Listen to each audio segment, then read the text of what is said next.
Chemicals from common salt. Common salt అంటే ఏంటి? NaCl, sodium క్లోరైడ్ని మనం కామన్ సాల్ట్ అని చెప్పేసి పిలుస్తాము. సో ఆ కామన్ సాల్ట్ నుంచి రకరకాల కెమికల్స్ని మనం ప్రిపేర్ చేయవచ్చు, తయారు చేయవచ్చు. ఎట్లా అంటే ఇక్కడ ఫస్ట్ది sodium hydroxide. So sodium hydroxide అంటే ఫార్ములా ఏంటి? NaOH. సో NaOHని మనం ఏ విధంగా ప్రిపేర్ చేస్తాం? కామన్ సాల్ట్ NaCl నుంచి ఏ విధంగా తయారు చేస్తాం అనేది చూద్దాం. ఇక్కడ when electricity is passed through an aqua solution of sodium chloride. అంటే ఏంటి? సోడియం క్లోరైడ్ యొక్క ఆక్వా సొల్యూషన్ అంటే అర్థం ఏంటి? ఇక్కడ మామూలుగా NaCl ఏదైతుందో, ఉప్పు ఏదైతుందో దాని నీళ్ళలో కలిపితే వచ్చేదే aqua solution of sodium chloride. So దాని నుంచి మనం కరెంట్ని పంపించినట్లయితే, కరెంట్ ఎలా పంపిస్తాం? ఇక్కడ యానోడ్, క్యాథోడ్ ఆ రెండింటిని దాంట్లో ఉంచి దాని ద్వారా కరెంట్ పాస్ చేసినట్లయితే, సో ఇక్కడ ఒక విషయం ఏంటంటే ఇక్కడ sodium chloride solution, aqueous solution ఏదైతుందో దాన్ని మనం బ్రైన్ సొల్యూషన్ అని చెప్పేసి పిలుస్తాం. సో ఈ బ్రైన్ సొల్యూషన్ ఏదైతుందో దాని నుంచి కరెంట్ అనేది పాస్ చేసినట్లయితే అదేమవుతుంది? డీకంపోజ్ అయిపోతుంది. అంటే స్ప్లిట్ అయిపోయి NaCl ఈ విధంగా స్ప్లిట్ అయిపోయి NaCl ప్లస్ వాటర్ కలిసి ఇక్కడ NaOH Cl2 ప్లస్ H2 అనేది వస్తుంది. సో ఈ ప్రాసెస్లో ఏం జరుగుతుంది? మనకి NaCl Cl మైనస్ అయాన్ అనేది నెగిటివ్ అయాన్ అంటే యానియాన్ కాబట్టి ఇదేమవుతుంది? యానోడ్ దగ్గరికి వెళ్ళిపోతుంది. అట్లాగే Na ప్లస్ అయాన్ ఏదైతుందో, క్యాటయాన్ ఏదైతుందో అది మనకి OH మైనస్ అయాన్ కాబట్టి NaOH ఫామ్ అవుతుంది. ఇక వాటర్లోని H ప్లస్ అయాన్ ఏదైతుందో అది H ప్లస్ అయాన్ అనేది క్యాటయాన్ కాబట్టి క్యాథోడ్ దగ్గరికి వెళ్ళిపోతుంది. అది ఆ విధంగా హైడ్రోజన్ గ్యాస్ లాగా బయటికి వచ్చేస్తుంది. అంటే ఈ ప్రాసెస్లో ఈ NaOHని ఏమంటాం మనం? ఆల్కలీ అని చెప్పేసి పిలుస్తాము, బేస్ ఆల్కలీ. అట్లా క్లోరిన్ కూడా ఫామ్ అవుతుంది కాబట్టి ఈ ప్రాసెస్ని క్లోరో ఆల్కలీ ప్రాసెస్ అని చెప్పేసి మనం పిలుస్తాం అన్నట్టు.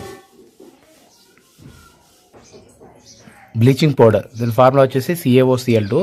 దీన్ని ఎలా తయారు చేస్తారంటే కాల్షియం హైడ్రాక్సైడ్ CaOH ట్వైస్ని సొల్యూషన్ ఏదైతుందో దానిలోకి, అంటే aqueous solution of calcium hydroxide సొల్యూషన్లోకి క్లోరిన్ గ్యాస్ని పాస్ చేసినట్లయితే సో అది బ్లీచింగ్ పౌడర్ని ఫామ్ చేస్తుంది, అలాగే వాటర్ని కూడా ఇస్తుంది. దీని యూజెస్ ఏంటి అంటే used for bleaching cotton and linen in textile industry.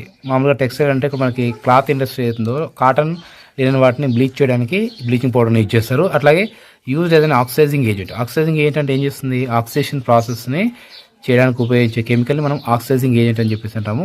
దీని ఒక ఆక్సిడైజింగ్ ఏజెంట్గా యూజ్ చేయొచ్చు. అంటే ఏదైనా కెమికల్ని ఆక్సిడేషన్ చేయాలన్నప్పుడు దానికి బ్లీచింగ్ పౌడర్ కలిపి మనం చేయొచ్చు. అట్లాగే used for disinfecting drinking water to make it free of germs. అంటే డ్రింకింగ్ వాటర్ ఏదైతుందో, తాగే నీరు ఏదైతుందో, మనకు మామూలుగా మున్సిపాలిటీ వాళ్ళు సప్లై చేసిన వాటర్ ఏదైతుందో దాంట్లో జమ్స్, వాటర్ అయితే ప్యూరిఫై చేస్తారు కానీ దానిలో ఉన్న జమ్స్ని కిల్ చేయడానికి మనకి బ్లీచింగ్ పౌడర్ అనేది హెల్ప్ చేస్తుంది. మనకు వాటర్లో బ్లీచింగ్ పౌడర్ కలపడం అనేది, మున్సిపాలిటీ వాళ్ళు కలపడం అనేది చాలా సాధారణ విషయం, చాలాసార్లు మనం వినే ఉంటాం. సో అదేం చేస్తుంది? బ్లీచింగ్ పౌడర్ వాటర్ ఎందుకు కలుపుతారు అంటే దాంట్లో ఉన్నటువంటి జమ్స్ ఏవైతున్నాయో, చిన్న చిన్న జమ్స్ ఏవైతున్నాయో అవన్నీ చనిపోవడానికి అది కలపడం జరుగుతుంది. అట్లాగే used in the preparation of chloroform. Chloroform అనే కెమికల్, క్లోరోఫామ్ అనేది ఏంటి? ఒక మత్తు పదార్థం. అది అంటే మామూలుగా ఈ క్లోరోఫామ్ అవుతుంది, ఫార్ములా CaCl3 అంటారు. దీన్ని ప్రిపేర్ చేయడానికి కూడా మనం బ్లీచింగ్ పౌడర్ని యూజ్ చేయడం జరుగుతుంది. నెక్స్ట్ వచ్చేసి బేకింగ్ సోడా, దాని formula NaHCO3. So NaCl plus water brine solution ఏదైతుందో దీనిలోకి కార్బన్ డైఆక్సైడ్ అండ్ అమోనియా గ్యాసెస్ని పాస్ చేసినట్లయితే అది బేకింగ్ సోడాని ఇస్తుంది. దాంతోపాటు అమోనియం క్లోరైడ్ని ఫామ్ చేస్తుంది. అయితే బేకింగ్ సోడా ఎలా యూజ్ చేస్తారన్నప్పుడు మనం మామూలుగా బేకరీ ఐటమ్స్ ఏవైతున్నాయి, బ్రెడ్, కేక్, వీటి తయారీలో బేకింగ్ పౌడర్ని యూజ్ చేస్తారు. ఈ బేకింగ్ పౌడర్ అనేది ఏంటి? ఇక్కడ బేకింగ్ పౌడర్ అనేది baking soda plus tartaric acid అనే ఈ రెండింటి యొక్క మిశ్రమం అన్నట్టు. దీన్ని మనం యూజ్ చేస్తాం. అయితే ఇది ఏం చేస్తుంది? ఆ బ్రెడ్ లేదా కేక్ ఏదైతుందో దాన్ని సాఫ్ట్గా, స్పాంజ్గా అయ్యేటట్టుగా చేస్తుంది. అట్లా యూజ్డ్ యాజ్ యాంటాసిడ్. మనకి మామూలుగా ఇంతకుముందు చెప్పినట్టు హనీబీస్ కుట్టినప్పుడు దానిపైన మనకి బేకింగ్ సోడాని ఒక యాంటాసిడ్ లాగా మనం యూజ్ చేస్తామని చెప్పి ఇంతకుముందు చెప్పుకున్నాము. సో ఆ విధంగా యాంటాసిడ్గా దీన్ని యూజ్ చేస్తాం. అట్లాగే used as soda acid in fire extinguishers. అంటే మంటలు ఆర్పేటప్పుడు దాంట్లో యూజ్ చేస్తుంటే సోడా యాసిడ్ ఏదైతుందో దాంట్లో మనం బేకింగ్ సోడాని కూడా యూజ్ చేయడం జరుగుతుంది. అట్లా లాస్ట్లో మైల్డ్ యాంటీసెప్టిక్గా, అంటే సెప్టిక్ కాకుండా ఉండడానికి యూజ్ చేసే యాంటీసెప్టిక్గా కూడా దీన్ని బేకింగ్ సోడాని మనం యూజ్ చేయవచ్చు. Next washing soda. Washing soda formula వచ్చేసి Na2CO3.10H2. ఇక్కడ 10H2 అంటే వాటర్ మాలిక్యూల్స్, Na2CO3 పాడు ఉంటాయి. వాటర్ మాలిక్యూల్స్ లేని వాటిని మనం ఎన్హైడ్రస్ అని, వాటర్ మాలిక్యూల్స్ ఉన్న వాటిని హైడ్రస్ అని చెప్పేసి పిలుస్తాం. ఇక్కడ Na2CO3 అనేది ఏదైతుందో ఒక హైడ్రస్ సాల్ట్. అది అంటే వాటర్తో ఉన్నటువంటి సాల్ట్ కాబట్టి దీని ఫార్ములా Na2CO3.10H2 అని రాస్తాం. మామూలుగా NaCl ఉంది అనుకోండి, దాని పక్కన H2 అని రాయాలి. అది ఒక ఎన్హైడ్రస్ సాల్ట్. అది సరే, హైడ్రస్ సాల్ట్స్, ఎన్హైడ్రస్ సాల్ట్స్ అని పక్కన పెట్టేస్తే వాషింగ్ సోడాని ఏ విధంగా తయారు చేస్తారంటే మనం చూస్తే 2 moles ఆఫ్ NaCO3. అంటే ఇదేంటి? NaCO3 అంటే ఏంటి? ఇక్కడ సోడియం బైకార్బోనేట్. ఇదేంటి? మనకి బేకింగ్ సోడా. అంటే బేకింగ్ సోడా యొక్క ఫార్ములా వచ్చేసి NaHCO3.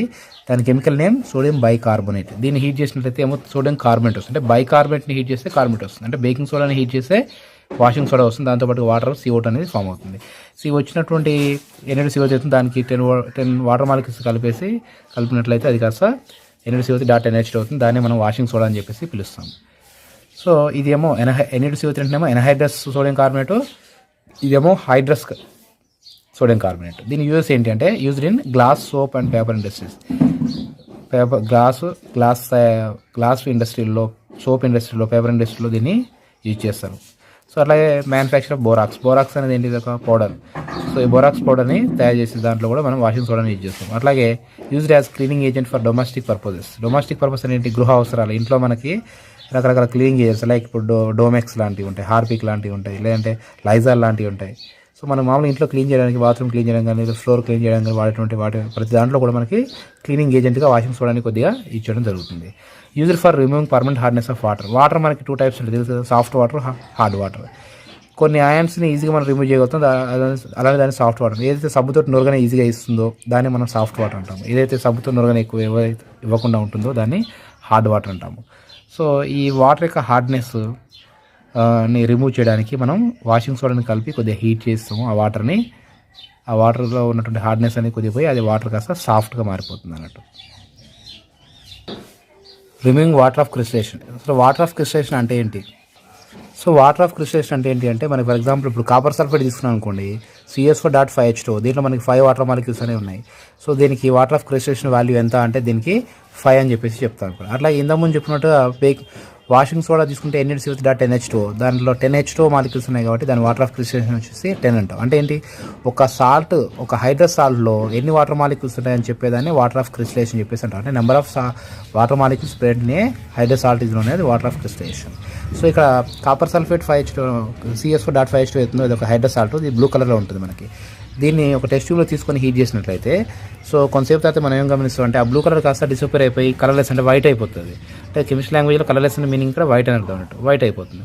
సో వైట్ ఎందుకు అవుతుంది, బ్లూ కలర్ కాస్త వైట్ ఎందుకు అయిపోతుంది అంటే కాపర్ సల్ఫేట్లో ఉన్నటువంటి వాటర్ మాలిక్యూల్స్ అనేవి లైట్ దాంట్లోని స్కాటరింగ్ జరగడం ద్వారానే మనకి ఆ బ్లూ కలర్ అనేది కనిపిస్తుంది మనకి. అంటే కాపర్ సల్ఫేట్ క్రిస్టల్స్ ఏవైతున్నాయో ఈ క్రిస్టల్స్ లోపల ఉన్న వాటర్ ఏమవుతుంది, లైట్ని రిఫ్రాక్ట్ చేస్తుంది.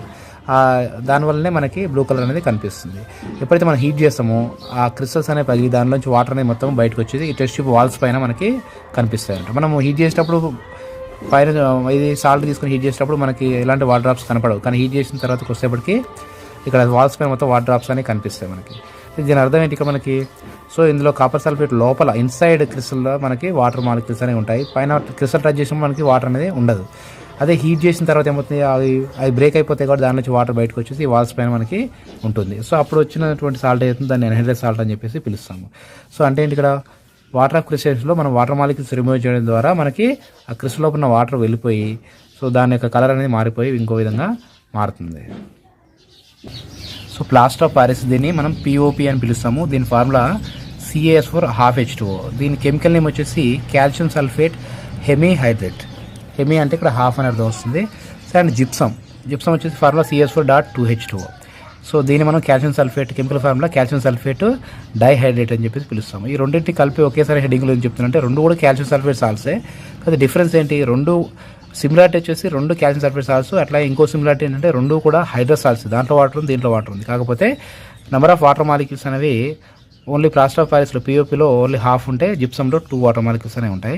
సో ఎట్లా తయారు చేస్తుంటే POP ఏదైతుందో ప్లాస్టర్ ఆఫ్ ప్యారిస్ ఏదైతుందో దానికి 1.5 వాటర్ మాలిక్యూల్ కలిపినట్టయితే జిప్సంగా మారిపోతుంది. అంటే సింపుల్గా చెప్పాలంటే మామూలుగా సిమెంట్కి వాటర్ కలిపితే ఏ విధంగా అయితే అది గట్టి రాయిలాగా అయిపోతుందో ఆ విధంగా ప్లాస్టర్ ఆఫ్ ప్యారిస్ అనేది ఒక పౌడర్.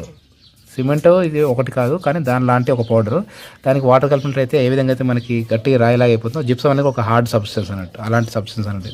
సో దీన్ని ఎలా యూజ్ చేస్తాం ఇక్కడ ప్లాస్టర్ ఆఫ్ ప్యారిస్లో జిప్సం అంటే ఇండైరెక్ట్గా మనకి ప్లాస్టర్ ఆఫ్ ప్యారిస్ జిప్సము రెండింటి యొక్క యూజెస్ కూడా రెండు ఒకటే. కాకపోతే డిఫరెన్స్ ఏంటి, ప్లాస్టర్ ఆఫ్ ప్యారిస్ ఏమో పౌడర్ ఫాము, జిప్సం వచ్చేసి ఏంటి దానికి వాటర్ కలిపిన తర్వాత గట్టి అయినటువంటి ఒక పదార్థం అది. సో ఇక్కడ POP యూజ్ అయినా జిప్సం యూజ్ అయినా రెండు ఇండైరెక్ట్గా ఒకటే.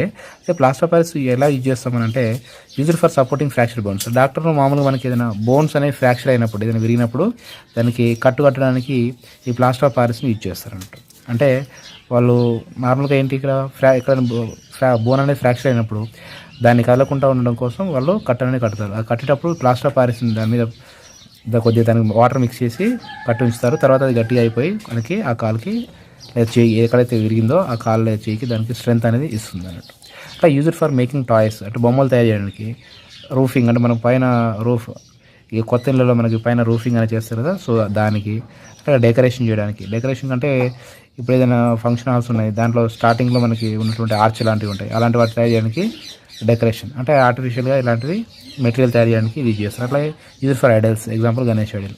సో గణేష్ ఐడల్ లాంటి అంటే గణేష్ విగ్రహాలు, దుర్గామాత విగ్రహాలు లాంటి విగ్రహాల తయారీలో కూడా ఎక్కువ మనకి ప్లాస్టర్ ఆఫ్ ప్యారిస్ అనేది యూజ్ చేస్తారు.